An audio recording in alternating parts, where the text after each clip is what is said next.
Welcome to the Podkey summary of what's new in managing Apple devices from WWDC 2026. Apple just made a pretty clear statement about where it wants to be with business and education.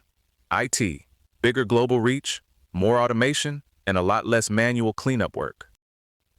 The headline moves are Apple Business expanding to more than 200 countries and regions, a fresh set of APIs for deeper workflow automation, and a whole batch of declarative management features that are now firmly in the real world, not sitting on a roadmap slide somewhere.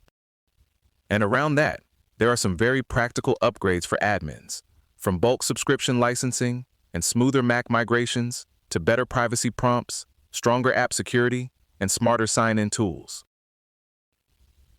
Start with the broadest news. Apple Business is now available in over 200 countries and regions.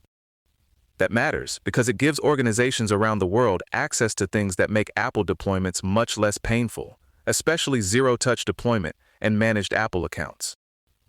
In plain English, the setup work gets more centralized and more predictable. Apple's also positioning the platform as a bundle of built-in device management tools.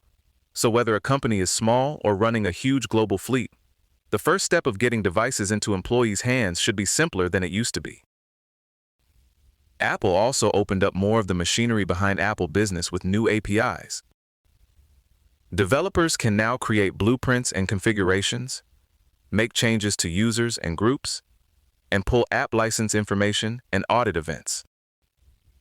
That sits alongside the APIs Apple already had for listing servers, devices, inventory, and Apple Care warranty details. The big picture here is that IT teams can automate more of the repetitive stuff instead of clicking through admin consoles all day, which, honestly, nobody misses.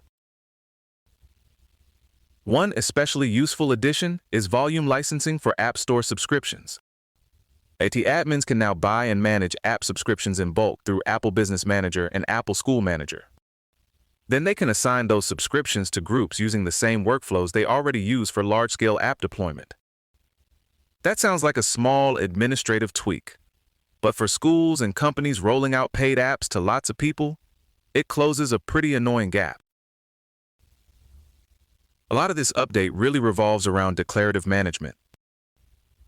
Apple's message is pretty direct. This is no longer a future concept. It's shipping, it's in production, and it's already being used across global fleets. If an organization is still leaning heavily on traditional profiles, Apple is basically telling them it's time to move. The pitch is that declarative management cuts complexity and reduces workload because devices can respond to declared states and changes more intelligently without so much constant back and forth. One of the nicest examples of that is a new managed migration feature for Macs. There's now a declarative configuration that runs right after enrollment and migrates user accounts, files, and security settings while keeping device management enrollment intact. For the person using the Mac, the experience is very simple. They see a lock status screen, click Continue, and the migration assistant handles the rest. That's the kind of feature that makes an IT project feel less like a project and more like something that just quietly works. Apple is also improving the status side of device management. The declarative status channel means servers no longer need to keep polling devices to ask what changed. Devices can push real-time updates instead. That includes things like enrollment type, return to service state, and whether lockdown mode is enabled. On top of that, iOS and iPadOS 27 add a system health status item for hardware component issues, including baseband, camera, Face ID, and Touch ID. So admins get a more proactive view of fleet health, which is a lot better than finding out a device has a hardware problem only after somebody opens a support ticket on a Monday morning. There are a couple more infrastructure-focused updates worth noticing. ID admins can now trigger enhanced log collection on organization-owned devices with the Trigger Enhanced Log Collection command, which helps gather the detailed logs Apple Care may need for analysis. And because this ties into declarative status items, admins can actually watch the progress in real time, instead of firing off a command and hoping for the best. On macOS 27, Apple is also adding declarative control for the content caching service, plus status items that report whether it's operating properly. Caching servers can now send health reports to any HTTPS endpoint, which makes custom monitoring dashboards a lot more realistic for larger deployments. On the security front, macOS 27 gets declarative app configuration with support for hardware-bound keys and managed device attestation. The practical goal is stronger trust around enterprise apps and extensions, and Apple wants developers to use the managed app framework to take advantage of it. There's also new binary execution control through the Endpoint Security Framework. Admins can declaratively allow or deny binary execution based on code signing attributes, and there's an automatic allow rule available for any managed app. That should cut down on the tedious work of maintaining giant allow lists one item at a time. A couple of changes land closer to the user experience, but they still have an admin angle.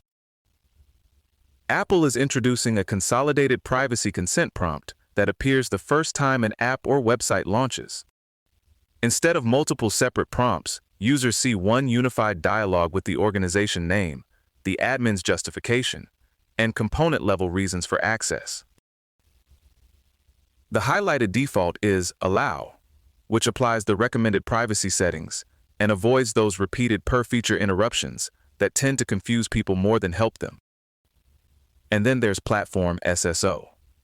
macOS 27 lets admins require Touch ID alongside a password for login, screen unlock, and file vault unlock, effectively adding a built-in second factor.